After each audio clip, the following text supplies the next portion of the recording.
AP Mike Weisenstein. Thank you. What did the foreign minister and the other Cuban officials you met tell you about the process going forward, what they expect, what they want to see from the next round next week?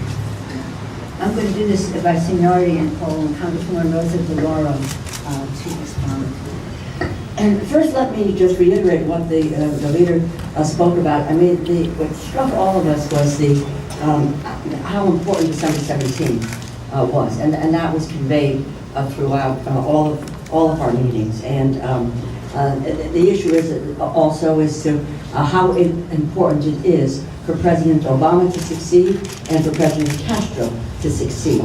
And we did in fact talk about with the foreign minister and Josefina Vidal that they're trying to move forward on issues.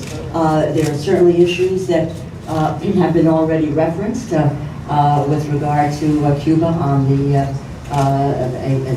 state terrorism list. The issue of diplomatic reciprocity is an issue of concern. The banking issues are of concern, and those that we know about, and they're very positive about moving forward in those efforts, as are we positive of trying to move forward. So that notion of success in the direction that President Obama has set out and President Castro, and that this is a moment, everyone recognizes that this is a moment to move not backward to the past, but forward to the future, so that in fact we can foster the kind of change that will be critical for both the United States and for Cuba. Mr. Israel? Congressman Steve Israel of New York, a member of the House Democratic Commission. Thank you. Here's what I think is going to be necessary for this process to succeed, and that is that both countries will need to be focused more on the future and less on the past.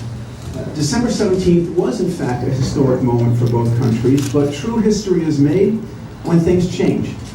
And I believe that both the leadership of both countries, and particularly the United States Congress, will be judged in the future by which of us stood up and embraced the future and focused on how to change so that we can improve the lives of Cubans and economic opportunity in the United States, and which of us just focused on the past.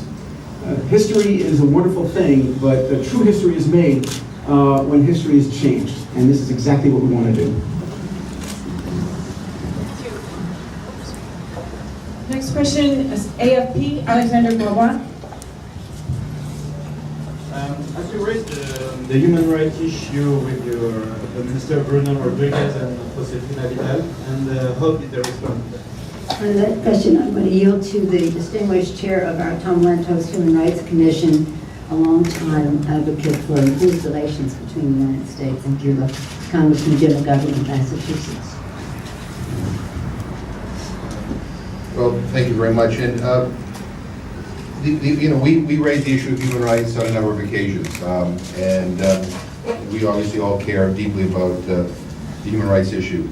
But I think it is our view that the best way to promote human rights is to accelerate this new process, to establish a formal embassy in Havana and to establish a formal Cuban embassy in Washington, D.C., and have our embassy officials talk directly to the Cuban government, and the same thing in Washington with Cuban officials talking directly to our government, rather than doing press conferences and pointing fingers, and making accusations. We ought to have a more mature relationship where we actually talk about some of these issues. We're not going to agree on everything, but I think that we could probably accomplish a lot more if we have a relationship based on mutual respect and appreciation for where each side is coming from.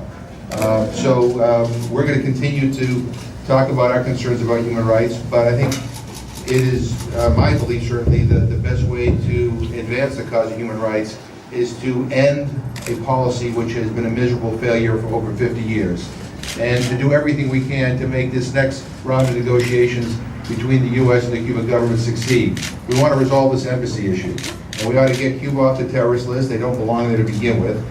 Remove that excuse and begin to establish formal diplomatic relationships. I think that's how you begin a process that is constructive, rather than one that's just accusatory and finger-pointing.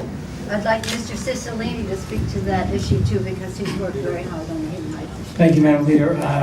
I too believe that what we learned from our visit is that this is an incredibly important opportunity both for the United States and for the people of Cuba.